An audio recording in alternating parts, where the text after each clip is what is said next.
अस्सलामुअलैकुम, कैसे हैं आप सब लोग? उम्मीद है कि खैरियत से होंगे। आज के हमारे नावल का नाम है एक थी मोहब्बत और ये भी हमारी प्यारी सुमेरा हमीद ने लिखा है। और होपफुली कि आप लोगों को ये नावल भी कल की तरह जो मैंने आप लोगों को ख़याल यार नावल दिया है उसकी तरह अच्छा लगे। वैसे तो सुमेरा हमीद बहुत वर्सटाइल राइटर हैं और उनका राइटिंग स्टाइल बहुत अच्छा है। तो देखते हैं कि ये नावल कैसा होता है। तो आइए बग़ैर किसी देर के इसको स्टार्ट करते हैं। पहली बार मैंने उसे अल हमरा हॉल नंबर 3 की सीढ़ियों के किनारे बैठे हुए देखा था। सर्दियों की धूप अपनी सारी शदाबी लिए उसके गिटार से होती हुई गर्दन तक बढ़े उसके बालों पर पड़कर छन रही थी। उसकी लंबी उंगलियां गिटार पर वक्फे वक्फे से मुतहरिक थी और इत्फाक से जैसे जैसे मैं सीढ़ियां ऊपर चढ़ रही थी वैसे वैसे गिटार की तारें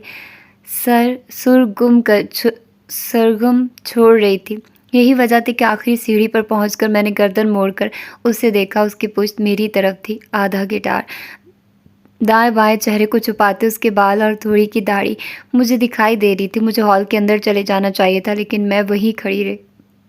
शायद गिटार की धुन ने मुझे मुंजमद कर दिया था या मेरा इरादा ही मुंजमद हो गया था। ये इब्तदा थी उस सफ़र की जिसके इंतहा ने उसे मेरे दिल में लाजवाल कर दिया और मुझे लाजवार पजीर। हॉल के लकड़ी के दरवाजे जिस पर लगे लोहे के जले बहुत शोर करते हैं के सामने खड़े होकर मैंने ज़िंदगी में पहली बार ज़रा आगे होकर किसी लड़के को देखना चाहा कि वो कौन है या कैसा है। वो ईसा था। खड़े खड़े जैसे ही मैंने उसे देखने के लिए चेहरा आगे को झुकाया उसने गिटार पर से अपना चेहरा उठा लिया। हम दोनों के सर एक ही साथ में एक ही रुख पर एक दूसरे की तरफ उठे। मेरा झुका रह गया और उसका उठा। मैं ऊपर आखिरी सीढ़ी पर खड़ी थी और वो नीचे पहली सीढ़ी पर बैठा था। उसकी आंखें सवालिया थी और मेरी हैरत ज़दा। वो मेरी तरफ अचंभे से देख रहा था और मैं उसकी तरफ खौफ से। उसके जादू का मुझ पर चढ़ जाने का खौफ, इतने सालों बाद हकीकत में उससे मिल लेने का खौफ। मैं एकदम पीछे हटी तो लेकिन वहाँ से हिल नहीं सकी। सर उठाए वो मेरी तरफ बदस्तूर देख रहा था। एक हाथ अभी भी गिटार की तारों पर था। वो मैंने उसे ऐसे देखने की कोई वजह देनी चाहिए लेकिन दे नहीं सकी और तेज़ी से अंदर हॉल में चली गई। अंदर हॉल में बैठे हुए भी मुझे उसकी आंखों की हैरत याद आती रही। धूप जो उसकी कटी फटी दाढ़ी में से छन छन आ रही थी, सवाल जो उसकी आंखों में सिमट आए थे, वो धुन जो वो बजाने की तैयारी कर रहा था। जिस वक्त मैं अपनी कॉन्फ्रेंस अटेंड करके वापस जाने लगी उस वक्त बेइख्तियार में वही सीढ़ियों के पास रुक गई। अब वो वहाँ सीढ़ियों पर नहीं बैठा था। मैंने ऐसे ही एक नज़र सारे अलहमरा पर डाली और उसे तलाश करना चाहा लेकिन वो कहीं नज़र नहीं आया। कैंटीन से पानी लेकर जब मैं वापस जा रही थी तो वो एक लड़के के साथ आर्ट गैलरी से निकल रहा था। अब गिटार उसकी पुश्त पर क्रॉस था। सर पर ऐसी बदरंग गोल हेड थी जो उसे मॉडर्न हैप्पी की लुक दे रही थी। वो हाथ में पकड़े पॉपकॉर्न खा रहा था। उसका मुंह इतनी तेज़ी से चल रहा था जैसे वो कई दिनों का भूखा हो। इतना गरीब लगता तो नहीं था लेकिन ऐसे पॉपकॉर्न खाते वो बड़ा ही गरीब लग रहा था। ईसा, ओए गिटार वाले रुक! पीछे से किसी ने आवाज़ दी तो उसका मुंह और वो खुद एक साथ के लिए साकित हो गए। उसने मुड़कर पीछे देखा। मैंने भी गर्दन घुमा कर देखा। उसके दोस्त ने पीछे से आकर उसकी गर्दन को जकड़ लिया और वो उससे शेर के बच्चे की तरह लाड करने लगा। मैं उनसे 4 स्टेप नीचे खड़ी थी और वो 4 स्टेप ऊपर और इत्तेफाक से हम फिर एक दूसरे को देख रहे थे। इस बार फिर से अचंभे से और मैं खौफ से। मुझे आज तक समझ नहीं आई कि मैं किस खुशी में वहाँ खड़ी होकर उन्हें देखने लगी थी। दोनों दोस्त अपने लाड से फारिग हुए तो ईसा मेरे करीब आया। क्या मैं तुम्हारा कोई गुमशुदा रिश्तेदार हूँ जिसे देखकर तुम बार बार यूँ चौंक जा रही हो? गिटार के कुछ तार उसकी आवाज़ में भी थे। मैंने नाम में सर हिला दिया। वहाँ से जाने की फिर भी कोशिश नहीं की। ओह, मैंने तो खड़े खड़े सारी प्लानिंग कर ली थी कि मेरे कोई अमीर कबीर अंकल मुझे ढूंढ रहे हैं, यानी कोई टाइकून टाइप अंकल, करीब करीब मलिक रियाज जैसे। फिर वो मुझे अपने बंगले में ले जाएंगे जहाँ मेरे लिए एक साउंड प्रूफ स्टूडियो होगा। खैर ये तो ज़रा आगे की बात है। मेन बात यह है कि उनकी इकलौती बेटी मुझे पसंद करने लगेगी। इतना पसंद कि हमारी शादी हो जाएगी। अंकल अपनी सारी जायदाद बेटी और दामाद यानी मेरे नाम कर जाएंगे। मैं इस जायदाद से पहले तो वर्ड टू वर्ड करूँगा। फिर मैं अपनी एक ऐसी म्यूज़िक कंपनी खोलूँगा जो मुझ जैसे गरीब लेकिन काबिल फ़नकारों को प्रमोट करेगी। दुनिया में मेरा और मेरी कंपनी के फ़नकारों का एक नाम होगा। बुक नेम, फेम, सब खुश खुश। लेकिन तुमने मेरे इतने सारे ख्वाब तोड़ दिए। लेकिन मैं अपने पापा की इकलौती बेटी ही हूँ। मेरी ज़बान से एकदम निकला, जबकि मैं उसका ड्रामा समझ रही थी। लेकिन तुम्हारे डैड मेरे अंकल नहीं हैं। वो मुस्कुराकर आगे जाने लगा। उसका दोस्त अब डिस्पोजेबल कप में चाय ला रहा था। वो उसके पास गया, चाय पकड़ी, सिप लिया और फिर एकदम मुड़कर मुझे देखा। इत्तेफाक से मैं चंद कदम ही आगे रेंग सकी थी। और तुम मुझे पसंद भी तो नहीं करती, ज़रा सा चिल्लाकर उसने कहा। मैं अभी भी वहीं खड़ी थी। बुरा हुआ इस ज़मीन का जिसने मेरे पैर जकड़ लिए थे। क्या तुम्हारा मुझे अगवा करने का इरादा बन रहा है? तुम्हें लगता है कि मैं कोई हाई फाई आर्टिस्ट हूँ जिसके बदले मैं हुकूमत तुम्हें भारी तावान दे देगी या तुम्हारे ग्रुप के लोगों को जेलों से रिहा कर देगी? हाई फाई तो तुम कहीं से भी नहीं लग रहे। उसकी ओवर एक्टिंग से मैं चिढ़ सी गई।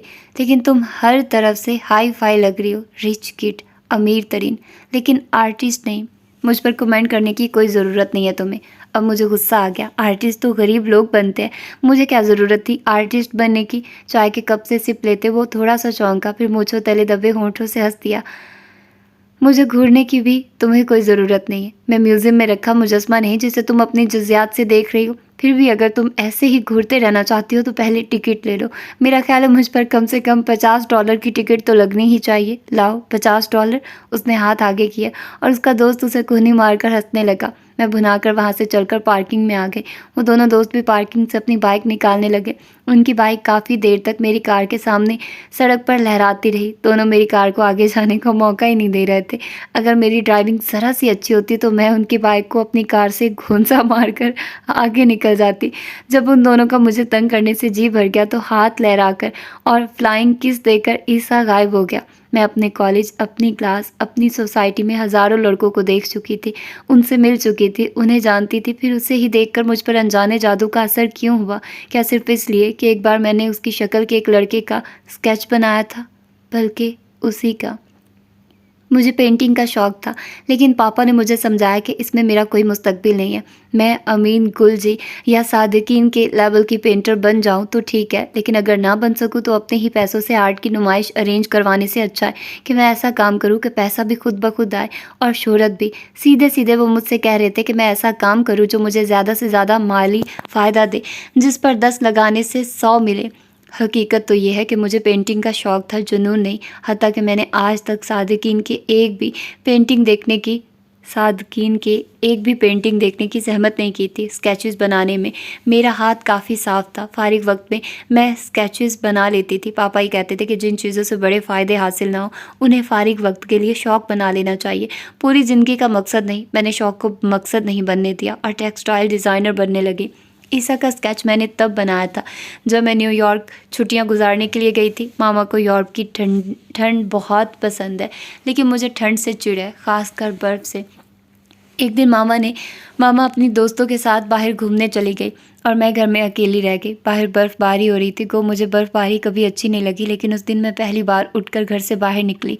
पहले दरवाजे पर खड़ी होकर झांकती रही, फिर कोट पहनकर पूरी ही बाहर निकल आई, फिर घर से दूर चली गई और फिर बहुत दूर। पता नहीं मैं कब तक चलती रही, ये भी याद नहीं कि इतना क्यों चलती रही। एक गली थी जहाँ बहुत से बच्चे खेल रहे थे, कुछ मेरी उम्र के भी थे, 13 साल के, कुछ मुझसे बड़े भी थे। बहुत शोर था वहाँ। ईंटों से बनी लंबी दीवार पर कुछ बच्चे रंग बिरंगे चाक पकड़े कार्टून्स बना रहे थे। एक बच्ची सांता क्लॉज बनी थी।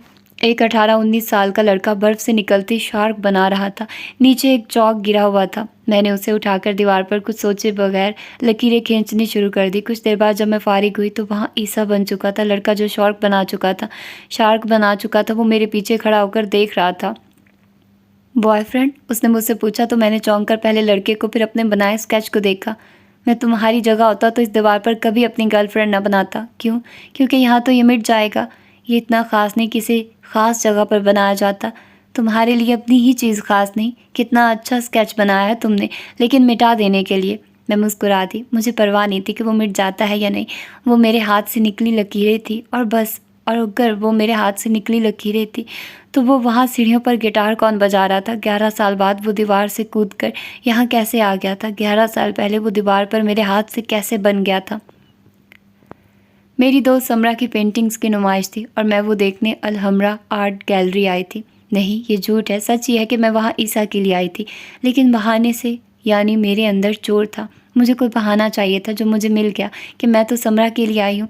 मैं सरसरी नज़रों से पेंटिंग्स देखने लगी, ऐसे में ही इधर उधर का एक चक्कर लगाने लगी। दरअसल उसे ढूंढने लगी। मुझे शक था कि वो वहाँ म्यूज़िक क्लासेस लेने आता है। शक काफ़ी हद तक ठीक था। वो अपनी क्लास लेकर बाहर निकल रहा था। इस बार वो मुझे देखकर चौंका और सीधा चलता हुआ मेरे पास आया। तुम वही हो ना? वही कौन जिसने उस दिन मेरे सुहाने सपने तोड़ दिए थे, सारे के सारे, सब के सब? मुझे हंसी आ गई। मैं तुम्हें याद हूँ? जैसे चौंक चौंक कर, रुक रुक कर, सहम सहम कर तुम मुझे देख रही थी। वो तुम्हें हमेशा याद रखवाने के लिए काफ़ी था।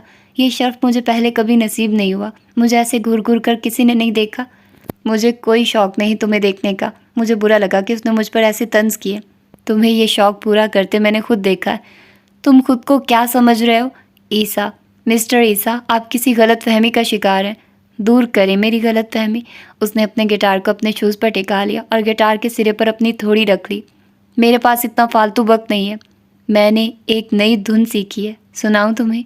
गिटार को दोनों हाथों में पकड़कर वो पूछ रहा था, इतने दोस्ताना अंदाज से पूछ रहा था कि मैं फ़ौरन सीढ़ियों पर बैठ गई और वो भी बैठकर गिटार बजाने लगा। अगर मैं उसकी धुन का तर्जुमा ठीक नहीं भी कर पा रही थी तो भी वो कुछ यूँ थी। वो देखती है मुझे रुक रुक कर, छुप छुप कर। मैं भुना कर खड़ी हो गई और पाँव पटक पटक कर सीढ़ियाँ उतरने लगी। मुझे आज से पहले किसी ने ऐसे शर्मिंदा नहीं किया था। ठीक है, वो एक आर्टिस्ट है, उसमें उसके फ़न और उस फ़न की लगन के सब रंग नुमाया, लेकिन इसका मतलब ये नहीं था कि वो मुझसे ऐसा सलूक करता। अगर 11 साल पहले मैंने उसकी तस्वीर को दीवार पर बना ना दिया होता तो उसका बाप भी मुझे उसकी तरफ मुतवज्जो नहीं कर सकता था। जब मैं तकरीबन भागती हुई अपनी कार का दरवाज़ा खोल रही थी तो वो भी तकरीबन हाँफता हुआ मेरे पीछे आ रहा था। मुझे ईसा कहते हैं। उस दिन मेरी किस्मत बुरी तरह से ख़राब थी क्योंकि फ़ौरन मेरे मुंह से निकला, जानती हो। ओह, तो तुम बाकायदा मुझे तलाश करती रही हो, मेरा पीछा करती रही हो। मैं भी सोच रहा था कि आधी रात को कौन मुझे अपने ख्वाबों में बुला लेता है, इतनी नींद से मुझे जगा देता है, इतना जुनून मेरे लिए। तुम मेरे पल पल का पता लगाती हो। देखो, किसी दिन मेरे कमरे में ना कुछ जाना। वैसे भी मैं सबसे ऊपर वाली मंजिल में रहता हूँ। खिड़की तक आते आते तुम खुद ऊपर पहुँच जाओगी। आना हो तो पाइप से ना आना। घर के पिछली तरफ इमरजेंसी सीढ़ियाँ हैं, वहाँ से आ जाना। मैं भुनाकर पलटी और वो कह के लगाने लगा। घर आते हुए मेरा गुस्से से बुरा हाल रहा। मुझे क्या ज़रूरत उस सड़क छाप के मुँह लगने की।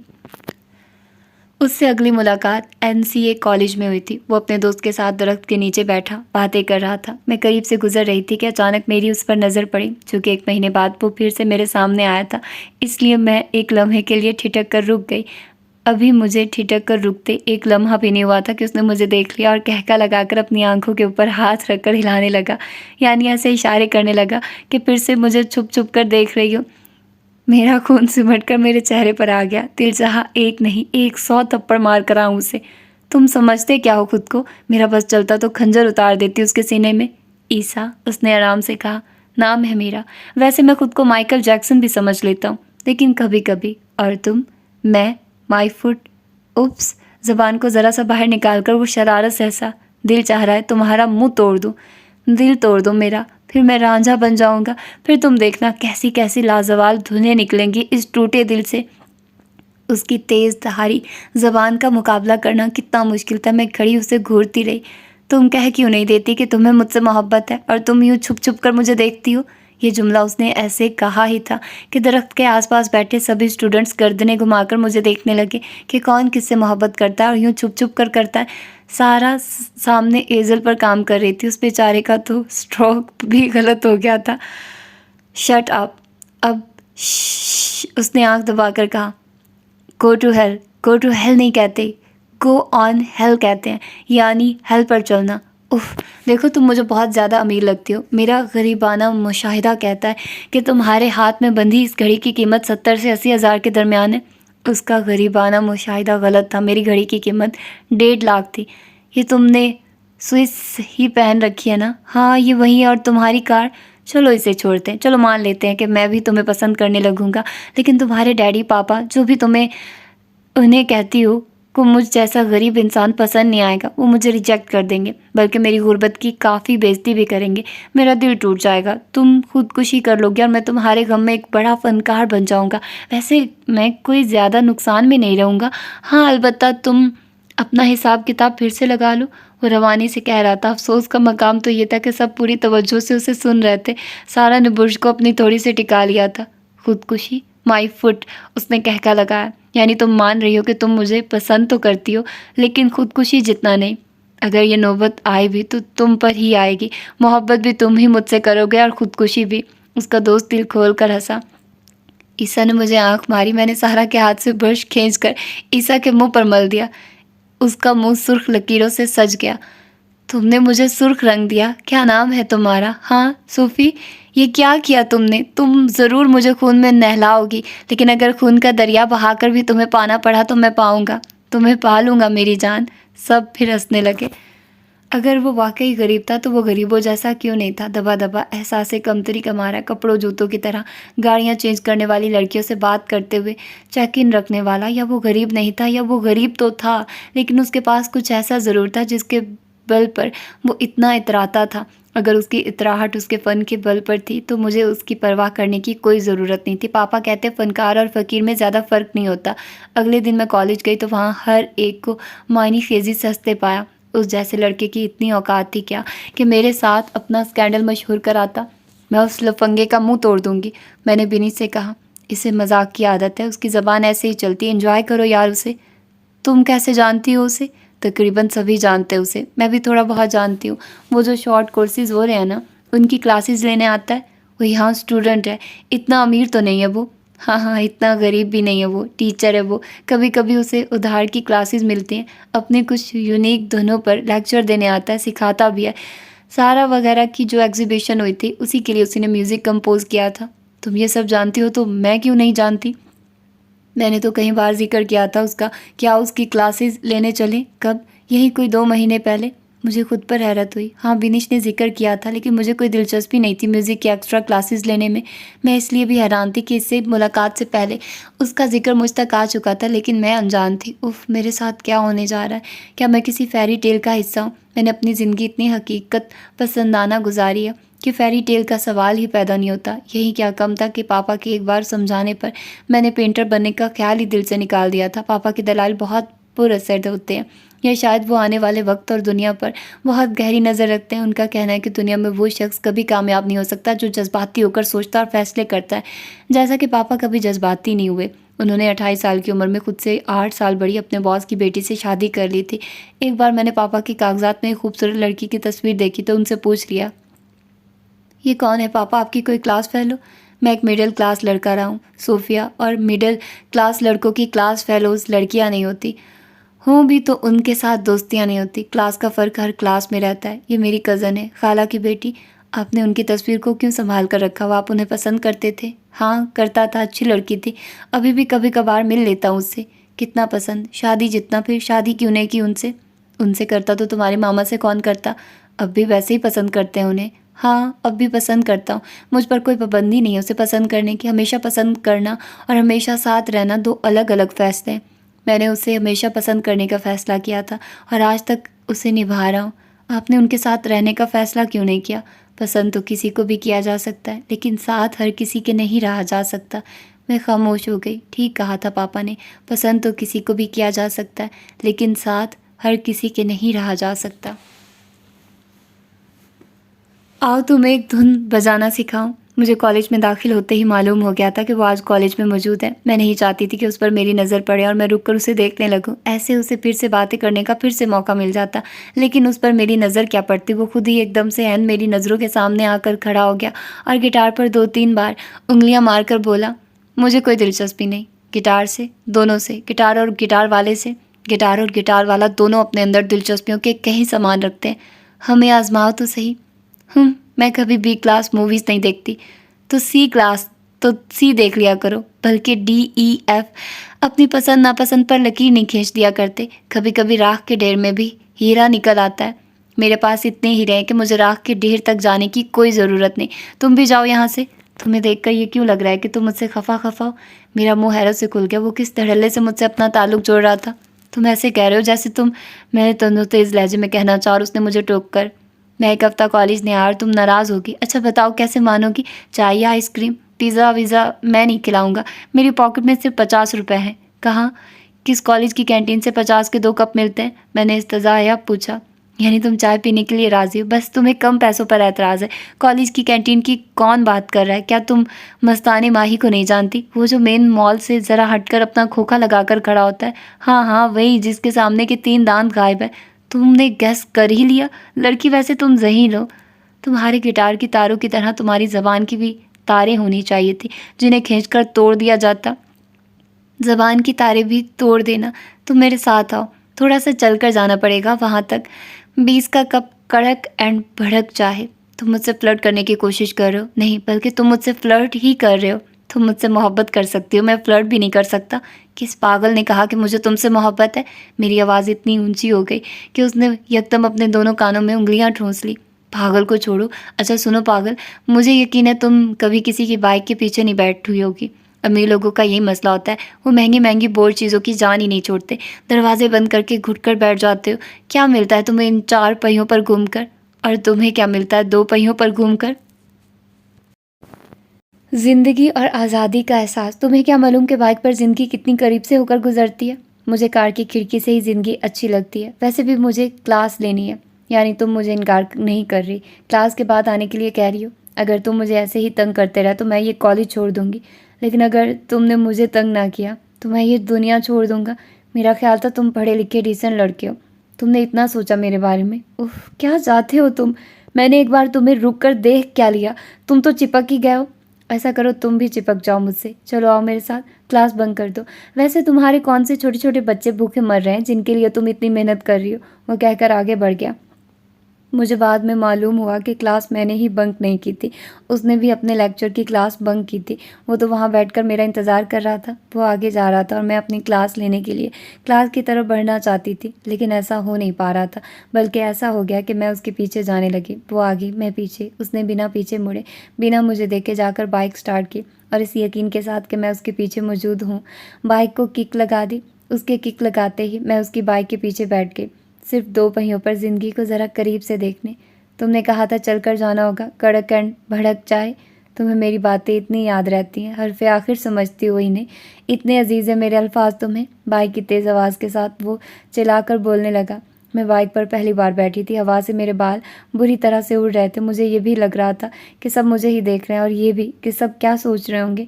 ईसा और सूफ़ी साथ साथ, मस्ताने माही की कड़क एंड भड़क चाय। अगर वो चाय ही थी तो काफ़ी गैर चायशुदा थी। मैंने जैसे तैसे उसे पिया, क्योंकि वो मुझे चाय को फेंकने दे रहा था, ना वापस करने। 20 का कप है, पूरी पियो। मैं दे दूंगी अपने 20 रुपए, फिर तुम्हें 20 लाख देने होंगे। अगर मेरी गैरत का जनाजा निकालना ही है तो ज़रा बड़ी कीमत तो निकालना। बोलो दोगी 20 लाख? काश मैंने सालों पहले तुम्हारा स्केच ना बनाया होता। मुझे उसकी धुंस बुरी लगी।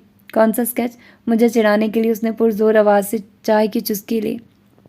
कुछ नहीं, यूँ सड़क किनारे खड़े होकर ऐसे मस्ताने माही टाइप के खोखे की चाय पीते हुए मैं उसे उस स्केच की बात कैसे सुना सकती थी? क्या तुमने मेरा स्केच बनाया है? अगले दिन वो कॉलेज में मेरे साथ आकर बैठते ही बोला। बनाया था। बनाकर उसे था भी कर दिया। बहुत साल पहले बनाया था। उस वक्त मैं न्यूयॉर्क में थी। वो सवालिया मेरी तरफ देखने लगा। बहुत साल पहले?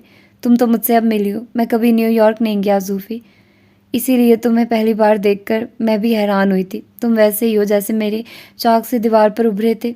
नाकाबिले यकीन, क्या स्केच में भी मेरे बाल लंबे थे? हाँ, और दाढ़ी भी थी। मैं बहुत हैरान हूँ, बहुत ज़्यादा। तुम इतने सालों से मुझसे मोहब्बत कर रही हो। अब बस कर दो ये मोहब्बत मोहब्बत करना। तुम जानते हो ऐसा कुछ नहीं है। ऐसा कुछ नहीं है तो ऐसा कुछ हो जाएगा। वैसे मैं तुम्हें काफ़ी पसंद करने लगा हूँ। मैं सबको पसंद आती हूँ। उसने सर से लेकर पाँव तक मुझे देखा। जैसे मुझे आई हो वैसे नहीं आती होगी। सुनो, वो गिटार बजाने लगा। वो मेरा नाम बजा रहा था। मेरा नाम भी धुन हो सकता था। मालूम नहीं था। क्या प्लानिंग है तुम्हारी? कब काम शुरू करोगे फिल्म्स में? पाकिस्तानी फिल्मों को तो मेरे म्यूज़िक की समझ नहीं आएगी। गया था एक बार, कहने लगे कि कोई भंगड़ा वंगड़ा बनाओ, तो बना लो भंगड़ा। जो फ़न में सौदेबाजी करता है वो बेईमानी करता है, फिर उसे हकीकी तख्लीकात मिलना बंद हो जाती है। उफ़, इतनी सकराती बकराती बातें कि इसका मतलब ये तो नहीं कि तुम हॉलीवुड के ख्वाब देख रहे हो। अगर उन्हें मेरा म्यूज़िक समझ में आ जाता है तो हॉलीवुड में क्या बुराई है? तुम इतने ही ऊंचे ख्वाब देखते हो या बस मजाक में कह जाते हो? करने के लिए बहुत मजाक है, यही क्यों? ख्वाब ऊंचे होते हैं ना नीचे, वो बस ख्वाब होते हैं। पापा ठीक कहते हैं, जो लोग ऊंचे ऊंचे ख्वाब देखते हैं वो कुछ बने न बने खपती ज़रूर बन जाते। शायद तुम्हें मालूम नहीं कि फ़नकार हसास होता है।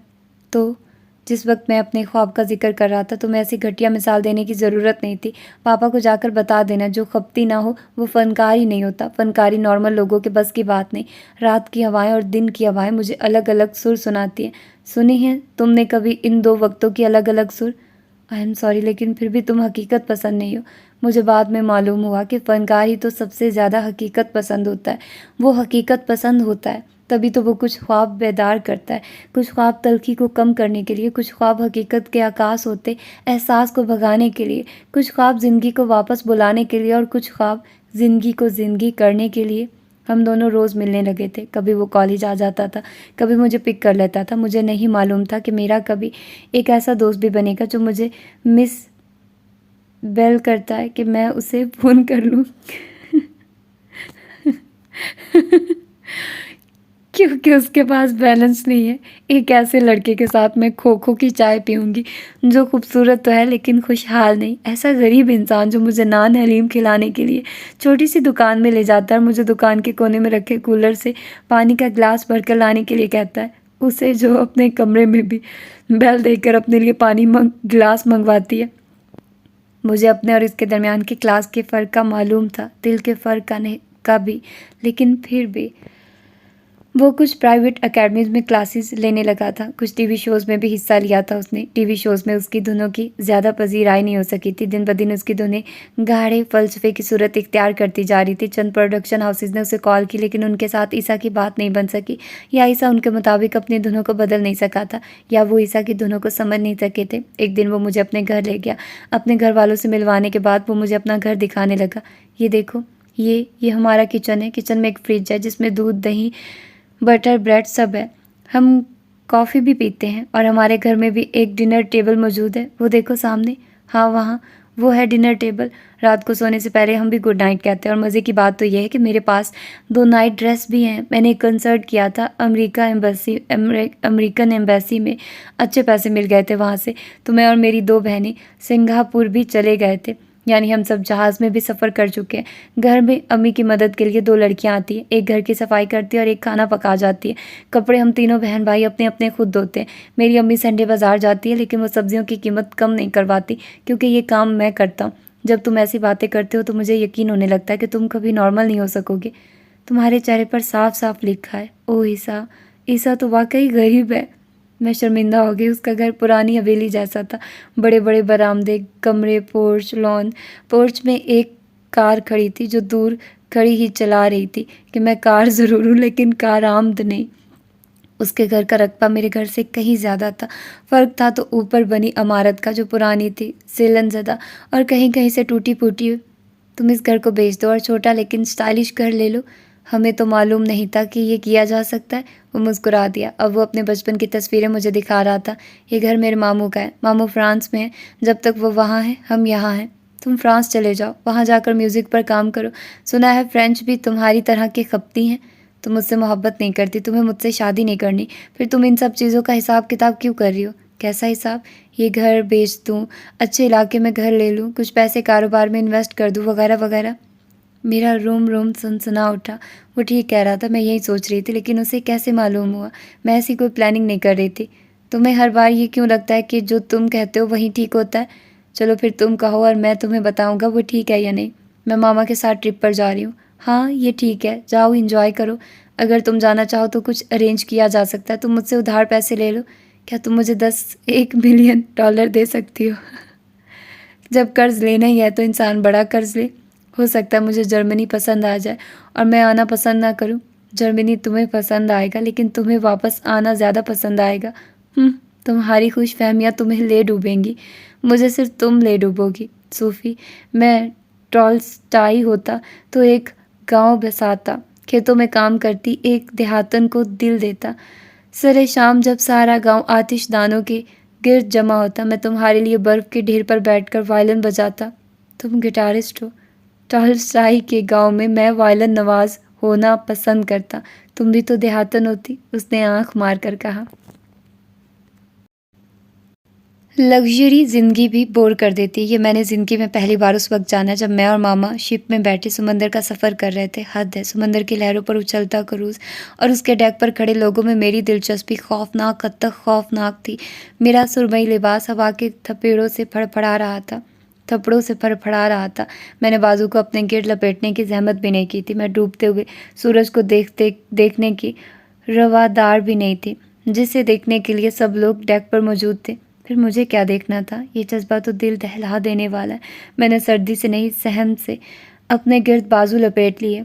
दिल पर पहली बार वार करने वाले के वार कितने भी कोरे हों, बड़े मोहलक होते हैं। सूरज को पानी में डूबते देखकर मैंने ये एहसास पाया, मुझे समंदर वहशत ज़दा करने लगा और आसमान का वो टुकड़ा जिसके नीचे मैं अकेली खड़ी थी मुझ पर आ गिरने के लिए झुकने लगा। दिल पर पहली बार वार करने वाला ईसा, ओह ईसा, तुम में ऐसा क्या है कि तुम मेरे लायक बनो, जिसके लिए मैं ये समंदर छोड़कर फलांग कर या तैर कर आऊँ।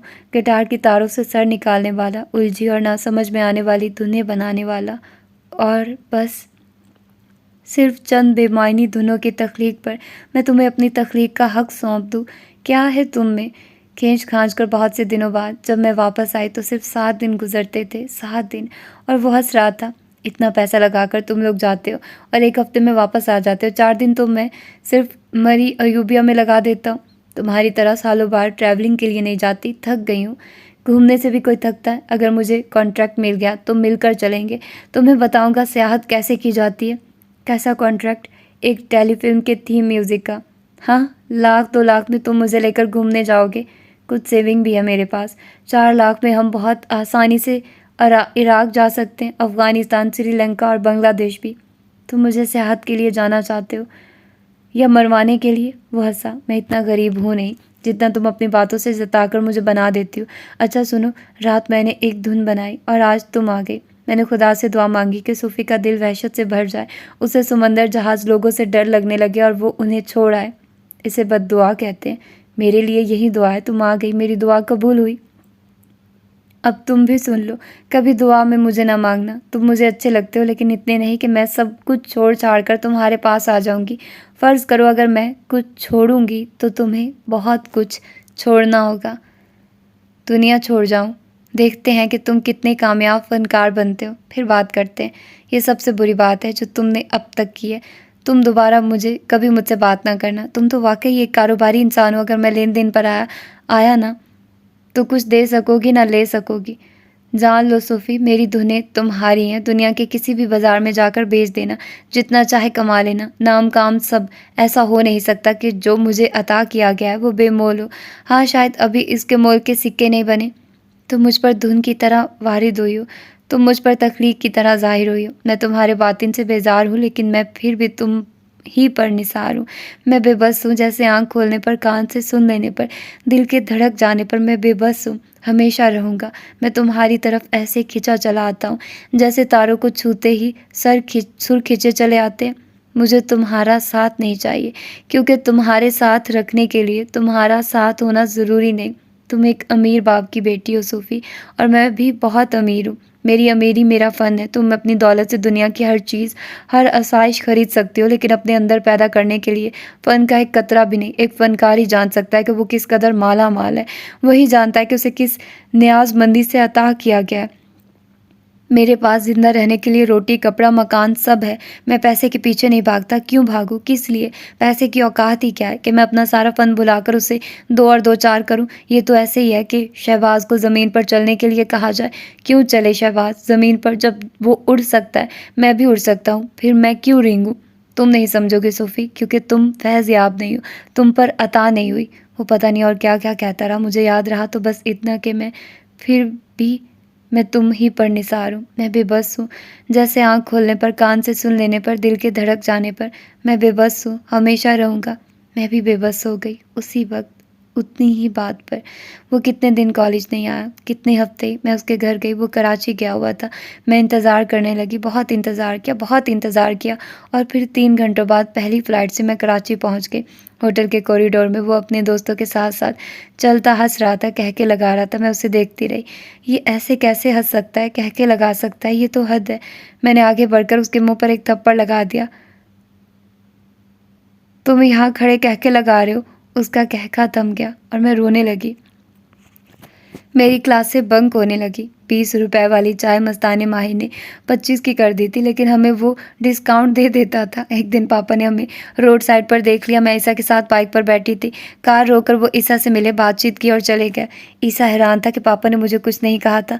हो सकता है वो तुम्हें घर जाकर डांटे। तुम कल मुझसे मिलो ही ना। हाँ हाँ, ऐसा कुछ नहीं होगा। मुझे लगा था वो तुमसे सख्ती से पेश आएंगे। तुम भी हंस रही हो और वो भी हंस रहे थे। फिर तुम भी हंसो। चलो फिर इसी खुशी में मेरी नई धुन सुनो। सड़क के किनारे बैठा कर वो मुझे भी बिठाकर वो गिटार बजाने लगा। क्या तुम्हारी सारी ही धुनें ऐसी हैं जो सर के ऊपर से गुजर जाएं? मैंने मुंह बना लिया। शायद। वैसे मैं कुछ ऐसी धुनें तख्लीक करने के ख्वाब भी देखता हूँ जो हर कान सुने और जिस पर हर दिल तड़पे। हर दिल और हर कान तक पहुँचने के लिए तुम्हें एक बड़ा प्लेटफॉर्म चाहिए। मैं बड़े प्लेटफॉर्म के बारे में सोचूं या अपनी धुनों के बारे में?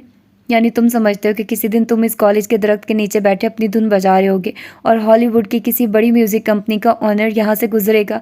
फ़र्ज़ किया वो कॉलेज किसी काम से आएगा और फिर वो तुम्हें सुनकर यहीं खड़ा हो जाएगा। फिर वो तुम्हें एक कॉन्ट्रैक्ट देगा, तुम वो साइन करोगे, फिर तुम होगे और शोहरत होगी। ऐसा हो सकता है? यानी तुम वाकई में ऐसे ही ख्वाब देखते हो? मैंने कहा ना, मैं अपनी धुनों के बारे में सोचता हूँ। क्या, क्यों, कब नहीं। तो तुम मुझसे शादी किस बेस पर करना चाहते हो? तो ना करो शादी। तुमने कहा था तुम मुझसे मोहब्बत करते हो।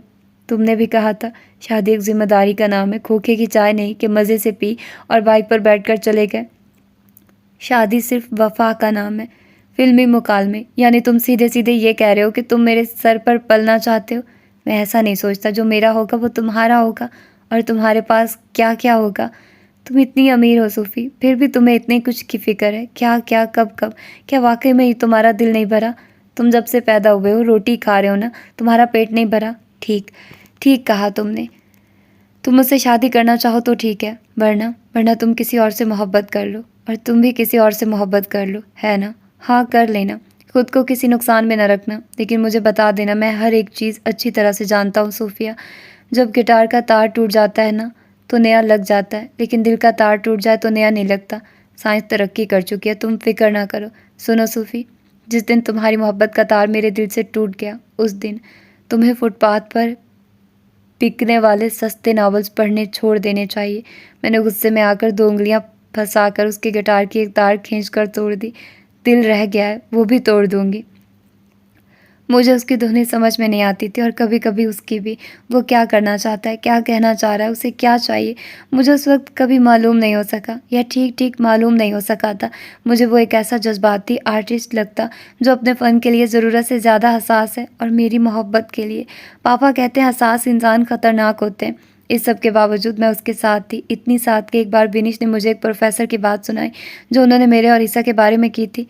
वही पुरानी कहानी। एक लड़की थी, ससी, गवर्नर सिंध की बेटी थी। आजकल वो कनाडा में अपने शौहर और 2 बच्चों के साथ होती है, और वो लड़का वो बी क्लास किताबों के टाइटल बनाता है। नाम बदल जाते हैं, किरदार और अंजाम वही रहते हैं। मुझे अपने बारे में ये तबसरा बहुत बुरा लगा। मैंने ईसा को बताया तो वो मुस्कुरा दिया। तुम्हें इसमें बुरा क्या लगा? उन्हें क्या लगता है हम तारीख दोहरा रहे हैं? शायद। यानी तुम मुझे छोड़ दोगे? मेरा ख्याल है सस्सी ने उस मुसव्विर को छोड़ा था। ज़रूरी नहीं, ये भी हो सकता है पेंटर अपनी पेंटिंग छोड़ने के लिए तैयार ना हो। मोहब्बत और फ़न एक ही चीज़ के 2 रुख हैं ज़ूफ़ी। अक्सर ऐसा होता है, छोड़ा नहीं जाता, बस छूट जाता है। अब ये कौन सा फ़लसफ़ा है? बहुत ज़्यादा। तुम्हारे पापा मुझे पसंद करते हैं, मेरे घर वाले तुम्हें, लेकिन दरअसल ये तुम हो जो छूट जाओ। यानी मैं तुम्हें छोड़ दूँगी, बेवफ़ाई करूँगी।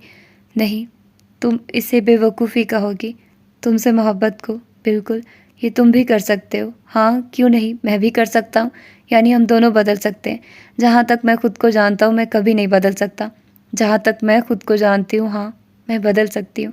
मैंने कहा तो वो एकटिक मुझे देखने लगा। वो जानता था, और मैं भी, कि मैं सच बोल रही हूँ। उसने एक गहरा सांस लिया। तुम अपनी ज़िंदगी में हर तरह से आज़ाद हो। मुझे कहीं भी तुम पर असरअंदाज नहीं होना चाहिए, तुम्हारे साथ रहते हुए भी और तुमसे दूर रहते हुए भी। लेकिन मैं इतना ज़रूर चाहता हूँ सूफ़ी, कि अगर मुझे छोड़ना हो तो एहतराम से छोड़ देना। मेरे दिल पर कारी ज़र्ब न लगाना, रुसवा न करना। और कुछ? मुझे उसकी बातों पर उस वक्त हंसी आ रही थी, जिन पर बाद में रोना आया। और कुछ नहीं। चलो आओ, तुम्हें बर्गर खिलाऊं। बर्गर? वही 60 रुपए वाला बर्गर? नहीं, 120 वाला। अगर तुम एक साथ 150 वाला खाना चाहती हो तो तुम खा सकती हो। मुझे तुम इसमें से 120 का निकाल कर दे देना। मुझे बेतहाशा हंसी आई। तुम गिटार विटार छोड़कर कॉमेडी शुरू कर दो। ट्रेजेडी शुरू कर तो दी है तुम्हारे साथ। उसने आंख मारी। वाकई ट्रेजेडी तो शुरू हो चुकी थी, इतनी कि अब अक्सर रात में मुझे ख्वाब आते थे कि 11 साल पहले बनाया जाने वाला स्केच जो स्याह चौक से बनाया था उसे मैं सुर्ख चौक से बना रही हूँ। ख्वाब की हर तफसील वैसी ही थी जैसी हकीकत में थी, बदला था तो बस रंग, सुर्ख रंग। मैंने एक दो बार सोचा कि मुझे ईसा को बताना चाहिए कि मैं ऐसे ख्वाब देखती हूँ, लेकिन मैं उसे बता नहीं सकी। वो हर बात में कोई ना कोई अजीब नुक्ता ही निकालता था। अक्सर वो मेरी बातों पर चुप हो जाता और गौर से मेरी तरफ देखता कि मुझे तशवीश होने लगती। मैं ये बात महसूस करने लगी थी कि वो मुझसे ज़्यादा जानने लगा। फिर भी मुझे लगता था कि मैं उससे बहुत कुछ मख्फी रखने में कामयाब हो जाऊंगी, जैसे कि ये कि मैं उससे मोहब्बत तो करने लगी हूँ लेकिन निभा को कोई अहद शायद नहीं रखती। मेरी फ्रेंड्स उसे काफ़ी पसंद करती थी, बल्कि उनमें वो काफ़ी मशहूर हो रहा था। उनका कहना था कि वो एक दिन बड़ा नाम पैदा करेगा। कैसे? मैं पूछती। तुमने उसकी लुक देखी है? लंबे बाल, फटी जीन्स, क्रॉस गिटार, बढ़ी हुई दाढ़ी। उसमें मशहूर होने के सारे आसार मौजूद हैं। मशहूर तो वो अभी भी बहुत है कॉलेज में, दुनिया में भी हो जाएगा। सोच रही हूँ उससे डेट कर लूँ ताकि उसकी एक्स गर्लफ्रेंड्स की लिस्ट में आ जाऊँ। वैसे वो थोड़ा सा गरीब नहीं है। पता नहीं उस थोड़ा गरीब से उसका क्या मतलब था, यानी कितना थोड़ा सा गरीब। यार वो शौकिया बाइक पर आता है या उसके पास है ही बाइक। वो बस पर भी आता है। आज तक जो उसने मुझे महंगा तरीन लंच करवाया, 560 बिल का करवाया। सब मुँह पर हाथ रखकर हंसने लगी। फिर भी वो मुझे पसंद है, नूरे ने कहा। तुम्हारी जगह मैं भी होती तो उसे डेट करती। तुमने देखा कि वो किस बेनियाजी से चलता है। ऐसे लगता है जैसे उसे दुनिया में किसी की कोई परवाह नहीं। ऐसे परवाहों की परवाह लेने को कितना दिल चाहता है। मेरी वो बहुत परवाह करता है। मैं फ़ख्र से कहती, अगर मैं उससे शादी करूँ तो मैं उसे म्यूज़िक कंपनी खोल कर दूँ या म्यूज़िक स्कूल। मुझे इस बात ने हैरत ज़दा कर दिया। नूरे ने उस पर इन्वेस्टमेंट तक के बारे में सोच लिया था, इतनी अहमियत दे रही थी वो उसे। मैंने ईसा को सब बता दिया। खपती सोच, वो कह के लगा रहा था। लोगों को तुम में इतनी दिलचस्पी है। ये सब वक्ती होता है यार। शायद मैं अलग हूँ तो अपील करता हूँ, या थोड़ा सा खूबसूरत। मुझे इग्नोर करने की आदत है और तुम जानती हो जो लड़का इग्नोर करता है वो लड़कियों को ईगो को हिट करता है। मुझे ऐसे कुछ लोग आगे चलकर स्टार बन गए तो लोगों को लगता है मैं भी वैसे स्टार बनूंगा। हम मुस्तकबिल को हमेशा सजा कर रखते हैं, उसे कामयाब देखते हैं, लेकिन आखिरकार हर चीज़ अपनी कशिश खो देती है और उनमें इंसान सबसे ज़्यादा जल्दी अपनी कशिश खो देते हैं। यानी मेरी कशिश भी ख़त्म हो जाएगी। अगर मोहब्बत ख़त्म हो गई तो कशिश कैसे रहेगी। कभी कभी वो उतना ही साफ हो जाता था। मैं हर रोज़ उससे मिलती और मुझे लगता कि वो आज नहीं बात कर रहा, वो पहले जैसा नहीं रहा। अगले दिन मिलती तो लगता वो कल जैसा नहीं रहा। ये भी सच है कि वो मुझे बहुत ज़्यादा हैरान करने लगा था।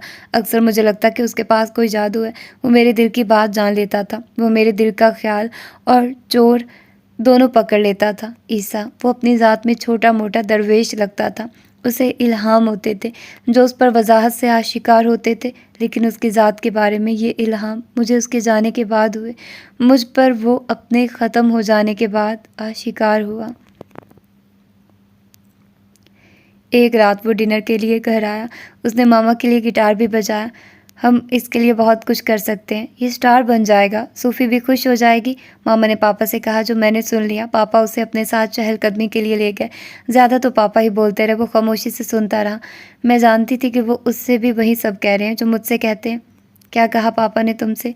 वो तुम्हारे लिए फ़िक्रमंद है, उन्हें लगता है कि मैं तुम्हें कोई रोग लगा दूंगा, जबकि मैंने उनसे कहा कि ये डर मुझे तुमसे है। ये बात कहते वो बहुत संजीदा था। पापा ने मुझसे कभी ऐसी बात नहीं की थी, रोग वगैरह की। पापा भी ना, बस उनकी कुछ बातें मुझे बहुत अच्छी लगी। उन्होंने कहा हर इंसान की एक मखसूस फितरत होती है और वो उसी के ज़ेरे असर मोहब्बत करता है, जबकि मोहब्बत को फितरत के ताबे नहीं होना चाहिए। मैं समझी नहीं। मैं समझ गया। उन्होंने कहा तुमने ज़िंदगी में वही किया जो उन्होंने तुमसे किया। माँ बाप की बात मानना अच्छा होता है। मैं पापा की अक्लमंदी की मुदाह हूँ। हाँ, अच्छा होता है। बुरा तब होता है जब जुनून जाता रहे। तुम इसलिए उनकी सब बातें नहीं मानती कि तुम बहुत फर्मा बरदार हो। तुम इसलिए मानती हो कि तुम्हारे अंदर शिद्दत है ही नहीं। मैं हंसने लगी। मुझे क्या ज़रूरत है जुनून पालने की। मेरा मानना है कि ज़िंदगी एक बार मिली है, हमें इसे जुनून की कश्ती में सवार नहीं करना चाहिए। वो खामोशी से मुझे देखने लगा। उस रात मैंने उसे बेहद संजीदा देखा। वो हंस रहा था, कॉफ़ी पी रहा था, पापा के साथ सियासत पर बात कर रहा है, लेकिन फिर भी वो संजीदा था। उसकी ऐसी मुस्कुराहट ने मुझे बहुत उदास कर दिया। मैं यकटिक उसे देखने लगी। जब वो जाने लगा तो मैंने उसका हाथ पकड़ लिया। मैं तुमसे मोहब्बत करती हूँ ईसा, अपनी ज़िंदगी में मौजूद किसी भी चीज़ से ज़्यादा। वो मुस्कुरा दिया। उसने अपने सर को मेरे कान के करीब झुकाया और फिर कुछ कहे बिना वो मेरे कान की लो को छूकर पलट गया। पहली बार बिस्तर पर मैंने करवटें ली। मुझे रात की स्याही पर रोना आया। सारी रात मैं ईसा का गिटार बजाती रही, सहरा में अकेली, और उसकी धुनें अमर बेल की तरह मेरे वजूद से फूटती रही। ईसा, तुम कौन हो? मैं कल रात सो नहीं सकी। मैंने जाते ही उसे अपनी सुर्ख आंखें दिखाई और फिर उसकी आंखें देखकर चौंक गई। क्या तुम भी जागते रहे हो? हाँ, मैं धुनें बना रहा था। अच्छा, लेकिन वो धुनें तो मेरे ख्वाबों से निकलती रही। अच्छा, उसने गौर से मुझे देखा। तुम इतने चुप चुप क्यों हो? इतने दुखी, जैसे रो दोगे। उसने कहका लगाया, लेकिन फिर भी वो मुझे रोता हुआ ही लगा। तुम कल रात भी संजीदा हो गए थे। पापा की किस बात ने तुम्हें इतना खामोश कर दिया? तुम्हारे पापा बहुत अच्छे हैं, वो बहुत ज़हीन है। उन्होंने ऐसा कुछ नहीं कहा कि मुझे बुरा लगता। फिर क्या हुआ ऐसा? मैं सहरा में अकेली क्यों खड़ी थी? मेरे हाथ में तुम्हारा गिटार क्यों था? मुझे ख्वाबों की ताबीर नहीं आती। आनी चाहिए तुम्हें, हर उस ख्वाब की ताबीर आनी चाहिए जिसमें तुम खुद आओ, जिसमें तुम ना आओ। वो गौर से मेरी तरफ देखने लगा। मुझे खुशी है कि तुम मुझसे इतनी मोहब्बत करती हो। मुझे खुशी है कि मैं तुम्हारे ख्वाबों में आता हूँ। तुम ही तो नहीं आए। तुमने अपना गिटार भेज दिया। क्या ऐसा होता है तुम चाहोगे कि अपनी जगह मैं अपनी कार भेज दूँ? इतनी बात याद रखना ईसा, मैंने तुम्हें सालों पहले अपने हाथ से बनाया। तुम मेरी उंगलियों से किसी हुक्म की तरह निकले हो। वो खामोशी से सुनता रहा, फिर वो मुझे लेकर चला गया और हम रात तक घूमते रहे। इस बार ये घूमना ऐसे था जैसे वो अपने दिल को तसल्लियाँ दे रहा। मुझे उसकी किसी भी बात, किसी भी अंदाज पर हंसी नहीं आई। नहर के किनारे मुझे बिठाकर उसने मेरे लिए गिटार बजाया, लेकिन फिर भी मुझे मज़ा नहीं आया। ऐसा लगा जैसे कोई अपने ज़ख्म को रास्ता छोड़कर मेरे ज़ख्म पर मरहम रख रहा। मैंने गुस्से में आकर उसे झंझोड़ दिया। शाम सारी की सारी ढल गई थी और रात उसके चेहरे से फूटती हुई लगती थी। क्या हुआ है तुम्हें? बताओ मुझे, क्या हुआ है ईसा को? वो अपने गिटार को घूरने लगा किसी धुन की तरह। मुझ पर इल्हाम हुआ है सूफ़ी, कहकर वो खामोश हो गया। क्या इल्हाम हुआ है तुम्हें ईसा? एक तार ज़रूर टूटेगा, गिटार का या मेरे दिल का। उसकी ऐसी बातें मुझे कोफत में मुब्तला कर देती थी। मैंने उसके बालों में अपनी उंगलियां फंसाकर उन्हें खींचा। कुछ बोझ कम करो अपने सर का, काटो इन्हें। पता नहीं क्या क्या सोचते रहते हो। सर उठाकर उसने मुझे देखा और उसकी आंखें मुझ पर रकम हो गई। फिर वो आंखें, वो नज़र, वो अंदाज। मैं खुद से जुदा नहीं कर सकी, लेकिन ये भी तो बहुत बाद में हुआ, जब वाकई एक तार टूट गया था उसका, मुझसे। ईसा, अपनी ज़िंदगी से जाने के लिए तुम्हें मेरी ज़िंदगी में नहीं आना चाहिए था। सिंगापुर की किसी कंपनी को उसके किसी ट्रैक की थोड़ी सी समझ आ गई थी और उन्होंने पूरी समझ के लिए उसे सिंगापुर बुलाया था। मैं भी उसके साथ जाना चाहती थी, लेकिन पापा ने मुझे रोक दिया। उसका पहला प्रोजेक्ट है, तुम उसे यकसुई से काम करने दो। मैं उसे डिस्टर्ब नहीं करूँगी। वो डिस्टर्ब होगा ही तो कोई धुन बना सकेगा। उसे डिस्टर्ब करने के लिए तुम यहीं रहो। मुझे पापा की बात समझ में तो नहीं आई थी, लेकिन फिर भी मैं यहीं रह गई। ईसा ने भी कोई ख़ास जिद नहीं की थी। जाते हुए अलबत्ता उसने मुझसे एक ही बात की, फनकार नाकाम होकर तो ज़िंदा रह सकता है, लेकिन रुसवा होकर नहीं। यही हाल मोहब्बत का होता है। जब ईसा ऐसी बातें करता था तो मैं झुंझला जाती थी। मुझे उसकी ऐसी उलझी हुई बातें जहर लगती थी। बेहतर है कि तुम वहाँ ऐसे काम करो कि तुम्हें ज़्यादा से ज़्यादा और काम मिल सके। ट्रेंड को फॉलो करना और म्यूज़िक कंपोज करना। मेरी बात पर वो मुस्कुरा दिया। यानी वो करेगा अपनी मर्ज़ी ही। उसने की भी अपनी मर्ज़ी और पहले ही प्रोजेक्ट पर वो इतना बिजी हो गया कि मुझसे बातों में लंबे लंबे वक्फे आने लगे। कभी कभार वो मुझे अपनी तरतीब दी हुई धुनें सुनाता था, लेकिन मुझे उनकी कुछ ख़ास समझ नहीं आती थी। मुझे कॉन्ट्रैक्ट मिल गया है सूफ़ी, एक दिन उसने मुझे बहुत नॉर्मल अंदाज में बताया। तुम खुश नहीं हो? उसकी आवाज़ से खुशी और जोश नापैद था। खुश हूँ, लेकिन अब यहाँ काफ़ी वक्त लग जाएगा। वक्त की परवाह क्यों कर रहे हो? तुम बस स्टार बनो। हंसकर वो खामोश हो गया। फिर मैं ही बोलती रही। वो नहीं बोल सका। अब मैं याद करती हूँ तो मुझ पर वाज़ेह होता है कि उसने तो उस वक्त से ही आने वाले वक्त की बेराह रवि की छाप सुन ली थी। फिर वो चुप क्यों ना होता? मैं उस दिन को कभी नहीं भूल सकती, कभी नहीं। मैं कॉलेज में दरख्त के दायरे में अकेली बैठी थी, ईसा के लिए एक स्केच बना रही थी। मेरा सर झुका हुआ था और मेरे बाल ईसा की दाढ़ी पर गिर रहे थे। अचानक मेरे बालों से छन कर आती धूप रुक सी गई। ईसा का चेहरा अंधेरे में डूब गया। मैंने सर उठाकर देखा कि कौन ऐसे मेरी धूप रोक कर खड़ा हुआ है। मैं दावा करता हूँ मैं इसे पहले भी कहीं देख चुका हूँ। उसने स्केच की तरफ इशारा किया। हारून ने। मैं हारून की शक्ल की तरफ देख रही थी। उसका सर मेरी तरफ झुका हुआ था और वो मेरी बजाय मेरे स्केच को देख रहा था। मुझे लोगों की शक्लें याद नहीं रहती, लेकिन पता नहीं कैसे मुझे उसकी शक्ल लज़बर थी। ऐसा उसी वक्त हो सकता था जब किसी की किस्मत बहुत ख़राब हो, जैसे कि मेरी। ये वही था जिसने उस दीवार पर शार को बनाया था, जिस पर मैंने ईसा को बनाया था। यही कोई 12-13 साल पहले मैंने इसे हारून याद करने की कोशिश करने लगा। 12 नहीं 11, तब भी मैंने ही इसे दीवार पर बनाया था जिस पर तुम। ओह, उसने अपने होंठ सिकुड़ लिए। मुझे यकीन नहीं आ रहा, मैं यकीन नहीं करूँगा। वो सर को ना में हिलाते कितनी ही देर ज़ेरे लब ये फ़िक्रें दोहराता रहा। वो इस कदर हैरान था कि बार बार मुझे और ईसा को देख रहा था। कितना अजीब इत्तेफाक है, बल्कि हैरान कुन, बहुत हैरत अंगेज़, है ना? हाँ, उस दिन भी तुम वहीं मौजूद थे और आज भी। मैंने अगले कई दिन वहाँ तुम्हारा इंतज़ार किया था। मैं वहाँ तुम्हें ढूंढता भी रहा था। तुम वहाँ दोबारा आई क्यों नहीं? कितने दिन तक मैं तुम्हारे स्केच की हिफाजत करता रहा। क्या वो वही है उसी दीवार पर? वो दीवार गिर चुकी थी, वो पूरी इमारत ही ख़त्म हो चुकी थी। मैंने सोचा था तुम बहुत बड़ी पेंटर बन चुकी होगी। तुम्हारे नाम से तुम्हें इंटरनेट पर सर्च भी करता रहा हूँ। मेरे एक स्केच से तुमने मुझे आर्टिस्ट मान लिया। आर्टिस्ट बनने के लिए कितने स्केचेस बनाने पड़ते हैं। मुझ में ऐसी कोई सलाहियत नहीं है। फिर ये क्या है? उसने स्केच की तरफ इशारा किया। मेरी हॉबी। मैंने उस स्केच के बारे में तो बता दिया, लेकिन ईसा के बारे में नहीं बता सकी। जिस दिन न्यूयॉर्क में मेरी और हारून की पहली बार मुलाकात हुई थी, उस दिन भी वो बहुत जल्द मुझसे फ्रेंडली हो गया था। कैसा लगता था जैसे हम दोनों बचपन से दोस्त हों। और अब जब वो दोबारा मिला था तो ऐसे लगता था जैसे मेरे अलावा उसका कोई दोस्त ही ना हो। वो NCA में एक शॉर्ट कोर्स के लिए आया था। उसकी फैमिली अमेरिका में ही रहती थी। यहाँ से वो अपने नाना नानी के घर रह रहा था। वो 2 महीने से कॉलेज में था। उन 2 महीनों के दौरान वो कितनी ही बार उस दरख्त के पास से गुजरा, लेकिन मैं उसे और वो मुझे नहीं मिल सके। हम मिले भी तो तब जब मैं ईसा बना रही थी। मैंने हारून से दोस्ती नहीं की थी, ना ही उसने ऐसा कुछ किया। बस सब कुछ होता चला गया। जैसे ईसा बेनियाज रहा करता था, ऐसे ही हारून भी रहता था। ईसा की शख्सियत के कुछ पहलू झुकने पर मजबूर करते थे और हारून की पूरी शख्सियत। मैंने उस वक्त तो दोनों का मवाजना नहीं किया था, लेकिन बाद में मुझे ये सोचना पड़ा कि ऐसा क्यों हुआ कि मैं हारून के ज़ेरे असर आके। क्या इसलिए कि वो इस पैमाने पर पूरा उतरता था जिस पैमाने को मुझ जैसे रिच किड पसंद करते हैं, या उसकी अपनी शख्सियत के रंग मेरी ज़ात के रंगों से ताल मेल खा रहे थे, या मैं लालची थी उस औरत की तरह जो कभी शाकिर नहीं होती, जिसके जितने दीवाने होते हैं उतनी ही उसकी ईगो की परवाज़ ऊंची होती है। ईसा कौन है? एक दिन हारून ने मुझसे पूछा। दोस्त है, इनफैक्ट बहुत अच्छा दोस्त है। इसीलिए तुम उसे उस दीवार पर बनाकर छोड़ आई जो बाद में गिर भी गई। कोई दोस्तों के साथ ऐसा करता है? मैंने कंधे झुकाए। बस हो गया, चलो फिर मेरा भी स्केच बनाओ। उसने एकदम मेरी आंखों में आंखें डालकर कहा। अभी? जब तुम चाहो, लेकिन किसी ऐसी दीवार पर नहीं जो गिर जाए। मैं टांग पर टांग रख कर बैठ गई और अपनी गर्दन को खम देकर ऊपर उठा लिया। बनाऊंगी मुझे? हाँ ज़रूर।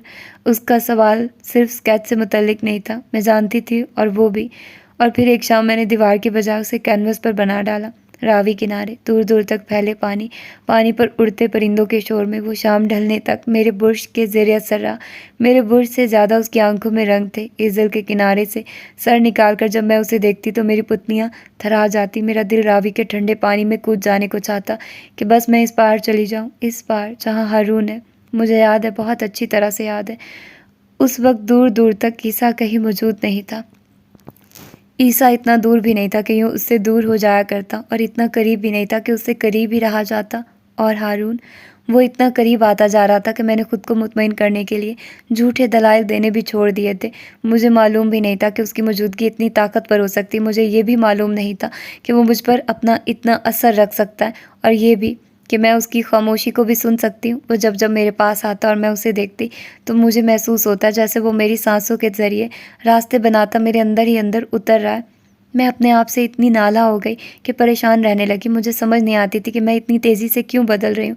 क्या ईसा एक ऐसा रोगन था जो कट फट कर उतर गया और अब उस पर हारून की परत चढ़ने लगी है, या ये बात मेरे जीन्स में थी कि मुझे यही करना था जैसे पापा ने किया अपनी कज़न के साथ। हारून को डिनर के लिए घर बुला लो सूफ़ी, पापा ने कहा। हारून ने 1-2 बार मुझे घर ड्रॉप कर चुका था। पापा शायद मुझसे ज़्यादा उसके बारे में जान चुके थे। ये भी कि हारून की वर्थ मुझसे भी ज़्यादा है। वो सिर्फ रिच किड नहीं है, बल्कि उससे कहीं ज़्यादा है। ज़रूरी है उसे डिनर पर बुलाना? पापा गौर से मुझे देखने लगे, ज़रा सा मुस्कुराए। उन्हें हैरत ये थी कि मैं छुपा क्यों रही हूँ। हमारी क्लास में एक लड़का था, वो प्रोफेसर के ब्लैक बोर्ड पर मैथ का सवाल लिखते लिखते ही मुँह में बुड़बुड़ाकर हल कर लेता था। सेकंड्स में मैथ में उसने हमेशा 100% नंबर हासिल किए। आज वो एक दरमियाने दर्जे की एकेडमी में मैथ का टीचर है। वो किसी कॉलेज में अपने लिए जॉब तक हासिल नहीं कर सका। जानती हो क्यों? क्योंकि वो ज़हीन तो था लेकिन खुशकिस्मत नहीं। पापा ने मेरा हाथ अपने दोनों हाथों में लेकर कहा, हर ज़हीन या काबिल इंसान कामयाब नहीं होता, ख़ास तौर पर फ़नकार। दुनिया भर में सबसे ज़्यादा बदकिस्मत फ़नकार होते हैं, पेंटर, राइटर, सिंगर, म्यूज़िशियन, ऐसे ही दूसरे लोग। अक्सर तो उनके पास वो फ़न होता है जो उनके ज़माने के लोगों को समझ ही नहीं आता, और फिर जिस ज़माने के लोगों को ये समझ में आता है, उस ज़माने में ये खुद मौजूद नहीं होते। आप ये सब मुझे क्यों बता रहे हैं पापा? सुनो, चुप करके सुनो, तुम्हें फ़ैसले में आसानी रहेगी। हमारे कॉलेज की लाइब्रेरी में एक बोसीदा सी किताब एक प्रोफेसर के हाथ आ गई थी। प्रोफेसर ने किताब की कॉपियां करवाई और सबको पढ़ने के लिए दी। किताब दिनों में कॉलेज में मशहूर हो गई, बल्कि किताब कॉलेज में ज़बान ज़दे आम हो गई। वो किसी पुराने राइटर का नावल था, तकरीबन 40-42 साल पुराना। प्रोफेसर ने राइटर के बारे में मालूम करने की बहुत कोशिश की, तो जानती हो उन्हें क्या मालूम हुआ? राइटर की ज़िंदगी का ये आखिरी नावल था और पहला भी। राइटर ने अपनी कुल जमा पूंजी से यह नावल शाया करवाया, लेकिन किताब को वो पजीराई नहीं मिल सकी जो राइटर के ख्याल में ऐसी शाहकार किताब को मिलनी चाहिए थी। वो दिल बर्दाश्ता होकर मर गया और अपने बाकी के मुसव्वदे दरिया में बहा दिए। लेकिन बाद में तो उसकी किताब मकबूल हुई होगी ना पापा? मैंने कहानी मुकम्मल नहीं की सूफ़ी। चंद सालों बाद मुझे मालूम हुआ कि एक स्टूडेंट ने जो कॉलेज में ये नावल पढ़ चुका था और जिसमें थोड़े बहुत लिखने के जरासीम भी थे, उसने कॉलेज में मौजूद नावल की कॉपियाँ किसी न किसी तरह गायब करवा दी। वो यूरोप चला गया और वहाँ उसने मामूली सी रद्दोबदल से उसी नावल को इंग्लिश में लिख दिया। किताब ना सिर्फ बेस्ट सेलर रही, बल्कि राइटर को कई अवार्ड्स भी मिले। तुमने देखा, उसका हकीकी राइटर बदनसीब था, खुश नसीब कोई और था। ऐसा हमेशा नहीं होता पापा। हाँ, हमेशा नहीं होता, लेकिन अक्सर होता है। बहुत से लोगों के साथ होता है, बहुत ज़्यादा बार होता है। लेकिन इस राइटर का काम जिंदा है। काम का खालिक मर चुका है। उसके फ़न ने ना उसे ज़हनी आसूदगी दी, ना ही माली। आप मुझे क्या समझाना चाह रहे हैं पापा? मुझे कुछ समझ में नहीं आ रहा। मैं एक रिवायती बाप की तरह रिएक्ट नहीं करना चाहता सूफ़ी। तुम्हें मेरी अमीरी गरीबी का फ़र्क नहीं बताऊंगा। मैं किसी फिल्म का विलन बाप नहीं हूँ। तुम बालिग हो, आज़ाद ख्याल भी हो। तुम ईसा से शादी कर सकती हो, करो। तुम्हें जहेज़ के नाम पर भी सब कुछ मिलेगा, बंगला, गाड़ी, पैसा, फैक्ट्री, सब कुछ, सब तुम्हारा ही है। तुम दोनों यहाँ इस घर में भी रह सकते हो। लेकिन याद रखना, गरीब से गरीब शौहर अपनी बीवी का बोझ उठा लेता है, लेकिन अमीर से अमीर औरत अपने शौहर का बोझ नहीं उठा सकती। अमीर औरत जैसे ही शौहर का बोझ उठाने लगती है, उसे वो बोझ लगने लगता है। वो अपने बेटे और बेटे के बच्चों को खुशादा दिली से पाल लेगी, लेकिन एक शौहर को नहीं। क्या कहना चाहते हैं आप? ऐसे शौहर से ऐसी औरत नफरत करने लगती। फितरत को जुटाया नहीं जा सकता, औरत की फितरत है ये। वो मर्द को मोहब्बत तो दे सकती है, जेब खर्च नहीं। इतने छोटे दिल की नहीं हूँ मैं पापा। छोटी उम्र की तो हो तुम। मैं 50 का होने वाला हूँ और तुम्हारी माँ चंद सालों बाद 60 की हो जाएगी। तुम्हारी माँ डिप्रेशन की मरीज़ा बनने वाली थी और फिर उसने सारी जायदाद मेरे और तुम्हारे नाम करके अपनी जान छुड़ा ली। मामा ने भी तो आपके साथ एक खुशगवार ज़िंदगी गुजारी है। तुम ज़हीन हो, लेकिन ज़्यादा नहीं। तुम्हारी मामा की एक आंख बेकार है, तुम ये तो जानती हो, लेकिन ये नहीं कि वो अपने साथ एक खूबसूरत शख्स रखना चाहती थी। सालिया एक अच्छी औरत है, लेकिन मैं उसकी कमज़ोरी हूँ। एक आंख के धब्बे ने उसे कहीं का नहीं छोड़ा था। तुम्हारे साथ ऐसी कोई मजबूरी नहीं है, सिवाय इस जज्बे के कि जो तुम्हारी उम्र में हर खासो आम को अपनी लपेट में ले ही लेता है। तुम्हें लगता है ये वाकई में ही मोहब्बत है? ये सबको लगता है सूफ़ी। ये जज्बा इतना अंधा होता है कि इंसान को कुछ दिखाई ही नहीं देता। वो ये तक नहीं देख सकता कि वो किस गड्ढे की तरफ जा रहा है। तो ईसा एक गड्ढा था। पता नहीं ये पापा की बातों का असर था या हारून की आंखों का। ईसा मुझे वाकई में ही गड्ढा लगने लगा। पापा के दलाइल ज़्यादा मजबूत थे या मेरी मोहब्बत ज़्यादा कमज़ोर थी कि मैंने हारून को घर पर डिनर के लिए बुला लिया। मैं खुद एक कच्ची डोर थी या ईसा की मोहब्बत की मैंने हारून के असर को कबूल करना शुरू कर दिया, बल्कि मैंने हारून की असर अंगेज़ी को असर की इजाज़त दे दी। कुछ दिल से, कुछ पापा के दलाइल से, कुछ खुद गर्जी से। ईसा वो जिन सीढ़ियों से मेरे दिल में आया था, उन्हीं से मैं उसे वापस लौटाने लगी। मैं हारून को ये बता नहीं सकी कि मैं एक लड़के ईसा से मोहब्बत का दावा करती रही हूँ, ना ही ये इल्तिजा कर सकी कि खुदा के लिए मुझसे दूर हो जाओ ताकि मैं उससे अपनी मोहब्बत का भरम रख सकूँ। अब जबकि ईसा जा चुका है, तो अभी मैं ठीक से अपना तज्जिया नहीं कर पाती कि मैं पहले पीछे हटी थी या मेरी मोहब्बत, मेरा ख्याल है दोनों, और मेरा यकीन है मेरी मोहब्बत ईसा से दिन में चंद मिनटों की बात हो जाती थी। पता नहीं वो दिन ब दिन इतना खामोश क्यों होता जा रहा था।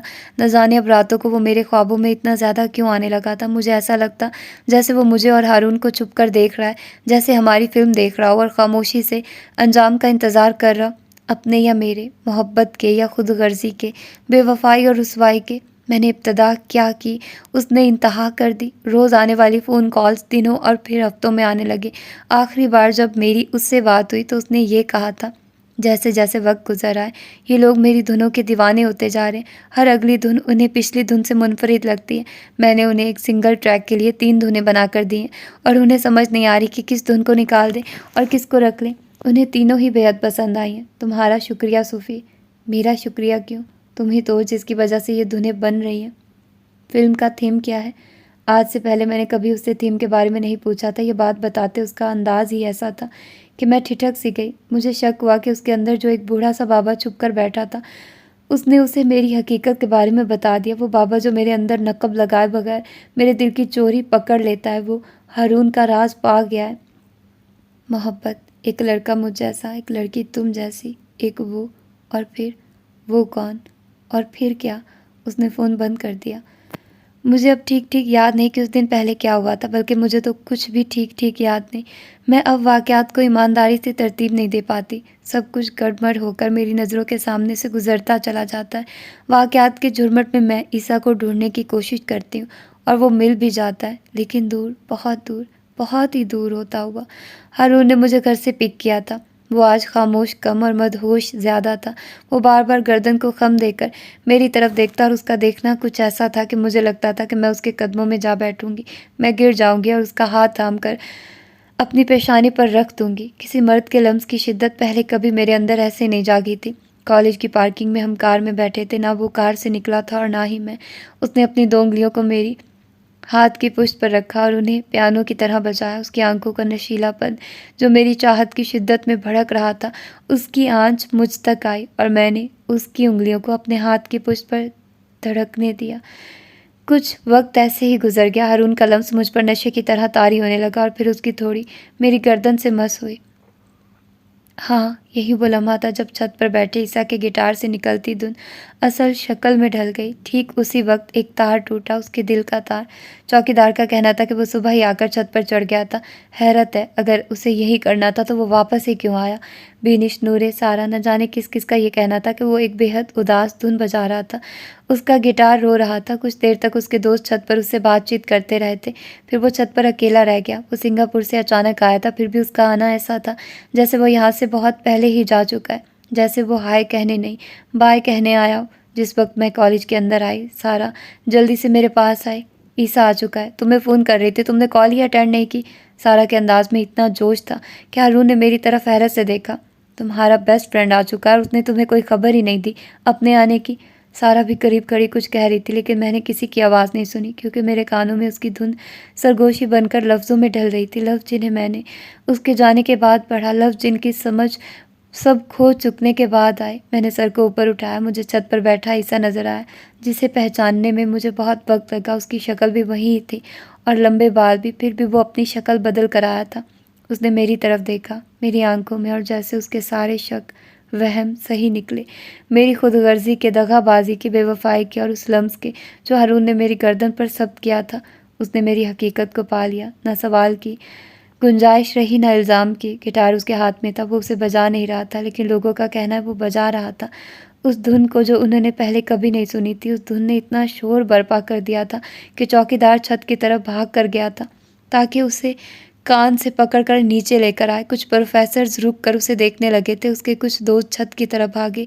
उनका कहना था कि वो इतनी महवियत में गिटार बजा रहा था कि उसे ये होश भी नहीं रहा था कि वो किसी भी वक्त छत से गिर सकता है। हाँ, वो इतना ही महव था, इतना ही कि NCA की कॉलेज की सुर्ख ईंटें और मॉल रोड की बहती सड़क उसकी धुन के शोक में साकित हो गई।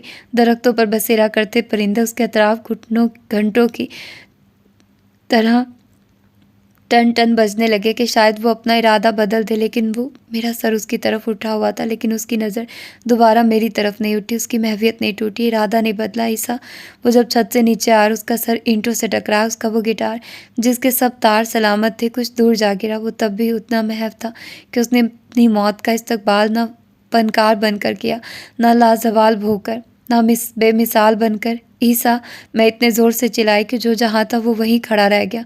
किसी धुन की तरह मुझ पर इल्हाम हुआ है। क्या इल्हाम हुआ है तुम्हें ईसा? एक तार ज़रूर टूटेगा, गिटार का या मेरे दिल का। और बहुत देर से लेकिन ये हुआ। मुझे उस तार के टूटने की आवाज़ आई, उसके दिल के तार टूटने की। उन्हें लगता है कि मैं तुम्हें कोई रोग लगा दूंगा, जबकि ये डर मुझे तुमसे है। उसके पास बैठकर उसके सर से निकलने वाले खून में अपनी उंगलियां डुबोकर मैंने अपना हाथ उस जगह रख लिया जहाँ कुछ देर पहले हारून का लम्स मौजूद था। उसकी आंखें बंद थी, वो खुली भी होती तो भी मेरी तरफ ना उठती। फनकार नाकाम होकर तो जिंदा रह सकता है, लेकिन रुसवा होकर नहीं। यही हाल मोहब्बत का होता है, यही हाल मोहब्बत का होता है, यही हाल ईसा का होता है। अगर मुझे मालूम होता वो इतनी जल्दी मर जाएगा, अगर मुझे मालूम होता कि वो इतना कमज़ोर है, अगर मैं ये जानती कि उसे अपनी धुनों से ज़्यादा मुझसे मोहब्बत है, और अगर मैं ये भी जान लेती कि वो एक सूफ़ी की बेवफाई को नहीं सह सकेगा, तो मैं कभी उससे मोहब्बत ना करती। मैं जिसने ज़िंदगी में कभी कोई जुनून अपने सर नहीं चढ़ने दिया, ईसा के सर अपना जुनून चढ़ने देती ही ना। भला मुझ जैसे लोगों के लिए भी जान दी जा सकती है, जिन्हें कभी ईसा अच्छा लगता है और कभी हारून। क्या उस जैसे संगे मर मर का मुझ खाक के लिए खाक होना बनता था? उसके सर से निकलता खून सुर्ख ईंटों को और सुर्ख करने लगा। उसकी सारी धुनें उसके गिर्द मातम कुना खड़ी रह गई। एक लड़का ईसा जैसा, एक लड़की सूफी जैसी बेवफा, एक वो हारून, और फिर मोहब्बत नाकाम होकर तो जिंदा रह सकती है, लेकिन रुसवा होकर नहीं। सबने कहा कि वो इतनी सी बुलंदी से गिरते ही कैसे मर गया, वो इतनी जल्दी कैसे मर गया। वो नहीं जानते थे, सिर्फ मैं जानती थी कि नीचे ईंटों पर गिरने से पहले, बहुत पहले, वो तो ऊपर ही मर चुका था।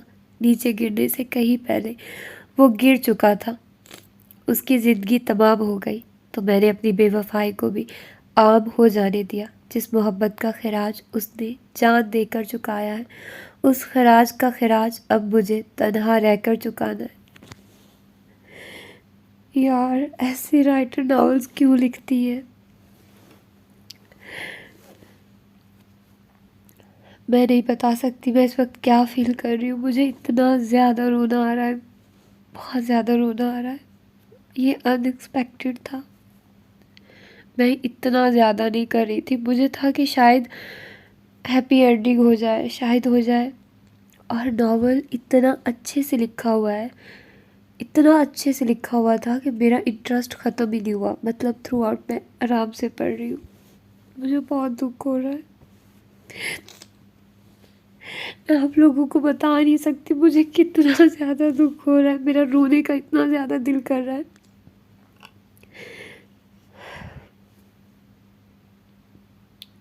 आई नो आप में से बहुत सारे लोगों की यही सिचुएशन होगी।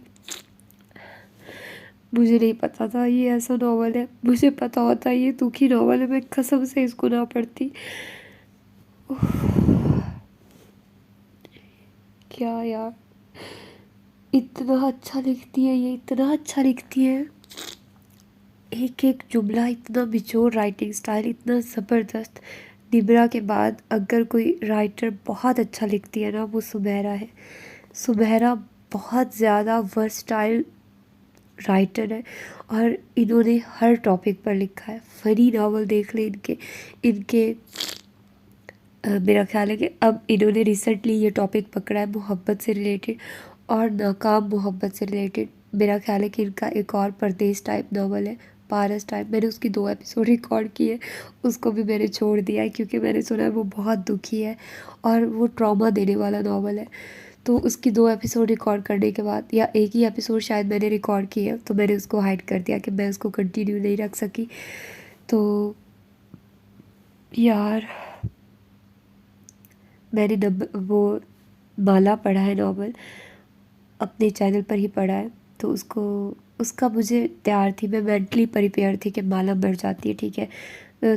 वो शॉकिंग इतना नहीं लगा कि रील्स वगैरह देखी, तो वो थोड़ा माइंड में प्रिपेयर था। इसी तरह अमर बेल नॉवल, वो भी माइंड में था कि अच्छा उसने मर जाना है। अभी लोग कह रहे हैं इश्क आतिश पढ़ो। यार, तुम लोग क्यों चाहते हो मैं इस दुनिया से ख़त्म हो जाऊँ? मैं नहीं पढ़ सकती। मैंने एक और नॉवल पढ़ा था, और मैं रात को मैं जो रो रोई हूँ ना हॉस्टल में, मुझे ये शक था कि हॉस्टल की जो वार्डन है वो मेरे पास आ ना जाए, उसको ये ना लगे कि मेरा कहीं ब्रेकअप हुआ या ऐसा कुछ सीन चला है। मैं इतना ज़्यादा रोई थी। वो जान खून वाला समथिंग लाइक डैट इस तरह का था।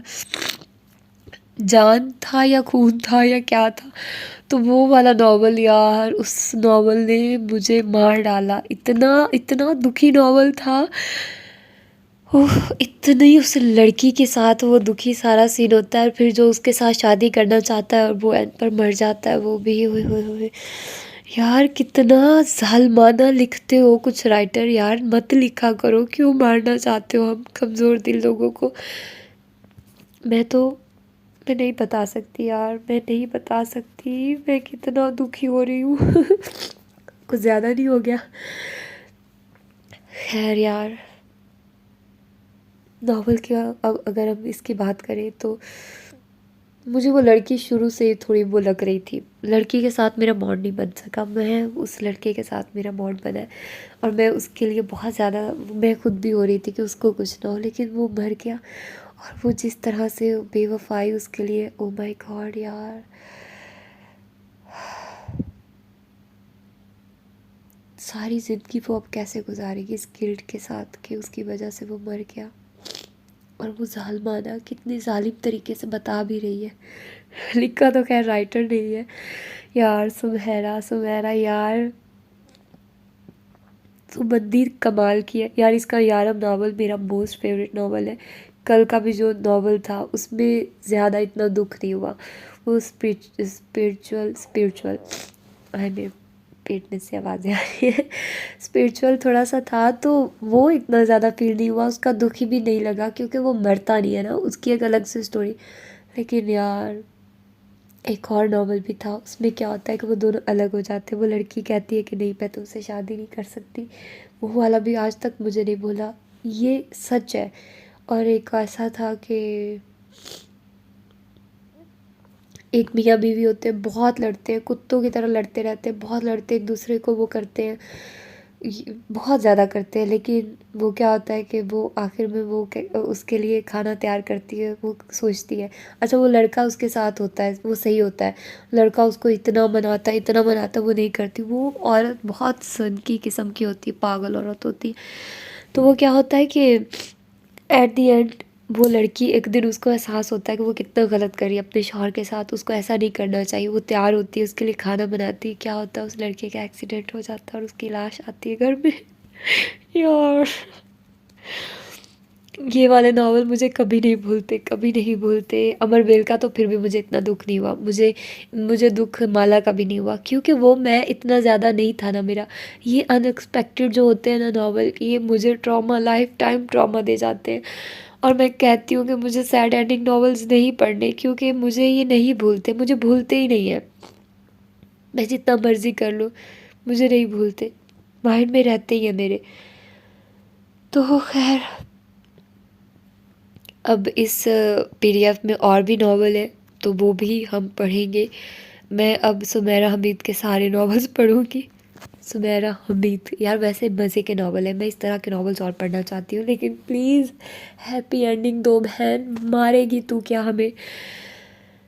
तो इसका स्टाइल जो है ना थोड़ा है, जितने भी मैंने अब इसके नावल सुने हैं ना, अब इसके सारे एक साथ ही पढ़ते हैं, ख़त्म करते हैं इसके सारे। एक कहानी भी है इसका, कोई नावल जिसका मुझे रिक्वेस्ट आई है, और मैं बिनते जमीला भी अब नावल है, तो ये हम कल पढ़ेंगे।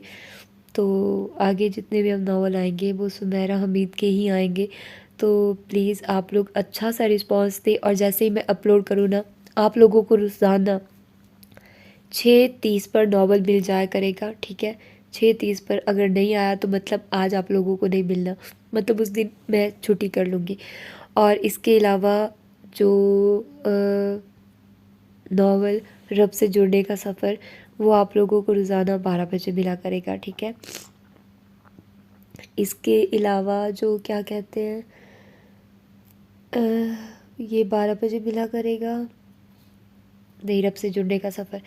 और 8 बजे आप लोगों को मिलेगा मिस्टर मिसेस बीस्ट, और 8:20 पर उसके दूसरी एपिसोड। इसी तरह माही मलका आप लोगों को 7 बजे और 7:20 पर, ठीक है। ये टाइमिंग अपने पास नोट कर ले और इसी टाइमिंग पर आप लोगों ने टाइम से सुना करने हैं नॉवेल्स, ठीक है। और टाइम से सुनकर कमेंट्स भी करना है, लाइक भी वीडियो को करना है, और अगर चैनल को सब्सक्राइब नहीं किया तो अच्छे बच्चों की तरह सब्सक्राइब करना है। लॉन्ग नावल्स अब हम इंशाल्लाह, निम्र अहमद के कुछ लॉन्ग नावल हैं जो कि मैं अपने नावल फॉरएवर बुक हेवन पर अब पढ़ूँगी। मैं अनमोल नावल उसको भी कंप्लीट करेंगे, और इंशाल्लाह इसके अलावा हम लोग क्या नाम है उसका, तानिया ताहिर का नावल सुर्ख आंचल सीज़न 3 वो हम लोग बुक्स फॉरएवर पर पढ़ेंगे।